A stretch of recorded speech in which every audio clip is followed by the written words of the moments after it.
ಎಲ್ಲರಿಗೂ ನನ್ನ ನಮಸ್ಕಾರ. Hi friends, welcome to Sai Rekha kitchen. ಇವತ್ತಿನ ರೆಸಿಪಿ ಏನಪ್ಪ ಅಂದರೆ ಗೋಧಿ ಹಿಟ್ಟಿನ ಚಕ್ಲಿ ಮಾಡಿ ತೋರಿಸ್ತಾ ಇದ್ದೀನಿ. ಅಕ್ಕಿ ಹಿಟ್ಟಲ್ಲಿ ಸಾಮಾನ್ಯವಾಗಿ ಎಲ್ಲರೂ ಮಾಡ್ತಾರೆ, ಇದು ಗೋಧಿ ಹಿಟ್ಟಿಂದ ಮಾಡೋದು. ಅದಕ್ಕೆ ಮುಂಚೆ ಯಾರಾದರೂ ಸಬ್ಸ್ಕ್ರೈಬ್ ಆಗಿದ್ದೀರೋ ಅವ್ರಿಗೆಲ್ಲ ಥ್ಯಾಂಕ್ ಯು ಸೋ ಮಚ್ ಅಂತ ಹೇಳ್ತಾ ವಿಡಿಯೋ ಸ್ಟಾರ್ಟ್ ಮಾಡೋಣ. ಬನ್ನಿ ಇದಕ್ಕೆ ಬೇಕಾಗಿರೋ ಇಂಗ್ರೀಡಿಯೆಂಟ್ಸ್ ನೋಡೋಣ. ನಾನು 1 ಬೌಲಷ್ಟು ಗೋಧಿ ಹಿಟ್ಟು ತೊಗೊಂಡಿದ್ದೀನಿ ಫ್ರೆಂಡ್ಸ್, ಈ ಥರ 1 ಬೌಲಷ್ಟು. ಮತ್ತು 1 ಸ್ಪೂನಷ್ಟು ಬಿಳಿ ಎಳ್ಳು ತೊಗೊಂಡಿದ್ದೀನಿ, 1 ಸ್ಪೂನಷ್ಟು ಅಚ್ಚ ಖಾರದ ಪುಡಿ, ಆಮೇಲೆ 1 ಸ್ಪೂನಷ್ಟು ಜೀರಿಗೆ, 1/4 ಸ್ಪೂನಷ್ಟು ಅಜ್ವೈನು, ಸ್ವಲ್ಪ ಇಂಗು, ಯಾವುದಾದ್ರೂ ಹಿಂಗು ಹಾಕೊಬೋದು, ಇಂಗು ಸ್ವಲ್ಪ 1 ಚಿಟಿಕೆಯಷ್ಟು ಅರಿಶಿನ ಪುಡಿ, ಆಮೇಲೆ 2ರಿಂದ 3 ಸ್ಪೂನಷ್ಟು ಎಣ್ಣೆ ತೊಗೊಂಡಿದ್ದೀನಿ, ರುಚಿಗೆ ತಕ್ಕಷ್ಟು ಉಪ್ಪು. ಫಸ್ಟಿಗೆ ಏನು ಮಾಡೋಣ ಅಂದರೆ ಮಿಕ್ಸಿಂಗ್ ಬೌಲ್ ತೊಗೊಂಡಿದ್ದೀನಿ, ಇದಕ್ಕೆ ಫಸ್ಟು ಗೋಧಿ ಹಿಟ್ಟು ಹಾಕೊಂಡ್ಬಿಡೋಣ.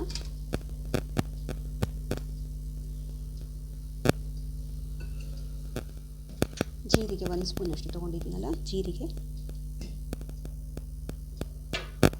1 ಸ್ಪೂನಷ್ಟು ಎಳ್ಳು, ಅಜ್ವೈನು 1/4 ಟೀ ಸ್ಪೂನಷ್ಟು, ಅಚ್ಚ ಖಾರದ ಪುಡಿ 1 ಸ್ಪೂನಷ್ಟು, 1/4 ಟೀ ಸ್ಪೂನಷ್ಟು ಅರಿಶಿನ ಪುಡಿ,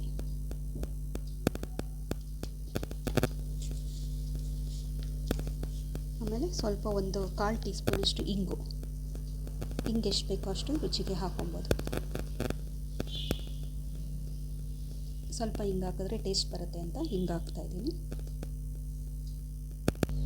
ಇದಕ್ಕೆ ಈಗ 2ರಿಂದ 3 ಸ್ಪೂನಷ್ಟು ಎಣ್ಣೆ ಹಾಕ್ಕೊಳ್ತಾ ಇದ್ದೀನಿ.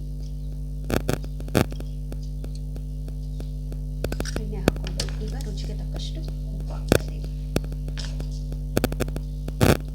ಸಾಲ್ಟ್ ಹಾಕ್ತಾ ಇದ್ದೀನಿ.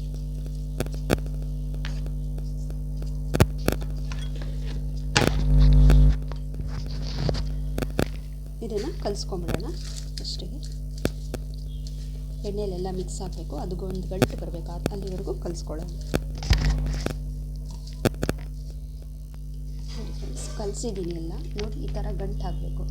ಈ ಥರ ಆಗಿದೆ, ಕರೆಕ್ಟಾಗಿದೆ ಅಂತ ಅರ್ಥ. ಈಗ ಇದನ್ನು ಬಟ್ಟೆಯಲ್ಲಿ ಕಟ್ಬಿಡೋಣ. ನೋಡಿ, ಈಗ ಒಂದು ಕಾಟನ್ ಬಟ್ಟೆ ತೊಗೊಂಡಿದ್ದೀನಿ, ಇದರಲ್ಲಿ ಈ ಕಲಸಿದ್ದೀವಲ್ಲ ನಾವು ಪುಡಿ ಕಲಸಿಟ್ಕೊಂಡಿದ್ವಲ್ಲ ಗೋಧಿ ಹಿಟ್ಟು, ಅದನ್ನು ಹಾಕೊಂಬಿಡೋಣ.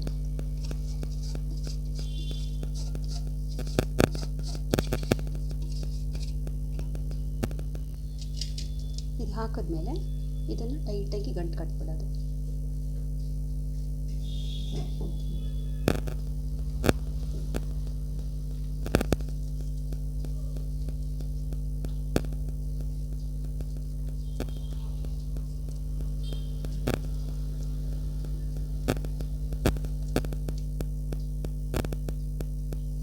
ನೋಡಿ, ಈ ಥರ ಟೈಟಾಗಿ ಗಂಟು ಕಟ್ಕೊಂಡಿದ್ದೀನಿ ಇದನ್ನು. ನೋಡಿ ಫ್ರೆಂಡ್ಸ್, ಈಗ ನಾನು ಇಡ್ಲಿ ಪಾತ್ರೆಯಲ್ಲಿ ನೀರು ಹಾಕಿಟ್ಕೊಂಡಿದ್ದೀನಿ. ನೀವು ಕುಕ್ಕರಲ್ಲಾದರೂ ಬೇಯಿಸ್ಕೊಬೋದು, ನಾನು ಇಡ್ಲಿ ಪಾತ್ರೆಯಲ್ಲಿ ಬೇಯಿಸ್ತಾ ಇದ್ದೀನಿ.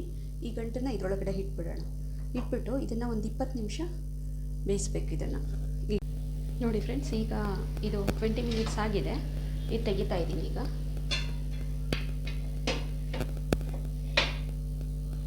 ನೋಡಿ, ಇವಾಗ ಚೆನ್ನಾಗಿ ಬೆಂದಿದೆ. ಇದು ಸ್ಟವ್ ಆಫ್ ಮಾಡಿಬಿಡೋಣ.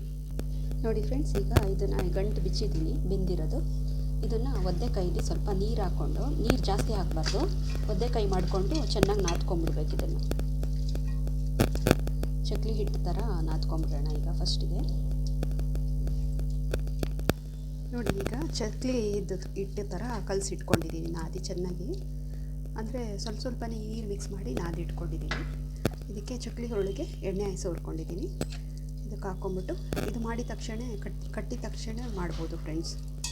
ಕುಕ್ಕರಿಂದ ಇಳಿಸ್ಬಿಟ್ಟು ನಾವು ಹಿಂಗೆ ಕಲಿಸ್ಕೊಂಬಿಟ್ಟು ಸಡನ್ನಾಗಿ ಮಾಡ್ಕೊಬೋದು ಚಕ್ಲಿ. ಇದನ್ನು ಇದಕ್ಕೆ ಫಿಲ್ ಮಾಡಿಬಿಟ್ಟು ಇವಾಗ ಎಣ್ಣೆಯಲ್ಲಿ ಡೀಪ್ ಫ್ರೈ ಮಾಡೋಣ.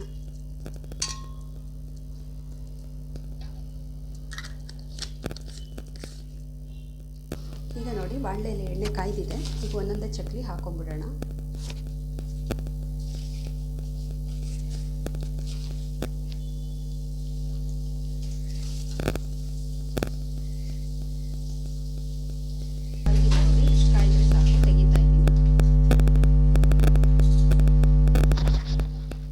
ನೋಡಿದ್ರಲ್ಲ ಫ್ರೆಂಡ್ಸ್, ಗೋಧಿ ಹಿಟ್ಟಿಂದ ಯಾವ ಥರ ಚಕ್ಲಿ ಮಾಡ್ಬೋದು ಅಂತ ನೀವು ಒಂದ್ಸರಿ ಟ್ರೈ ಮಾಡಿ. ಕಾಫಿ ಜೊತೆ ಸ್ನ್ಯಾಕ್ಸ್ ತುಂಬ ಚೆನ್ನಾಗಿರುತ್ತೆ.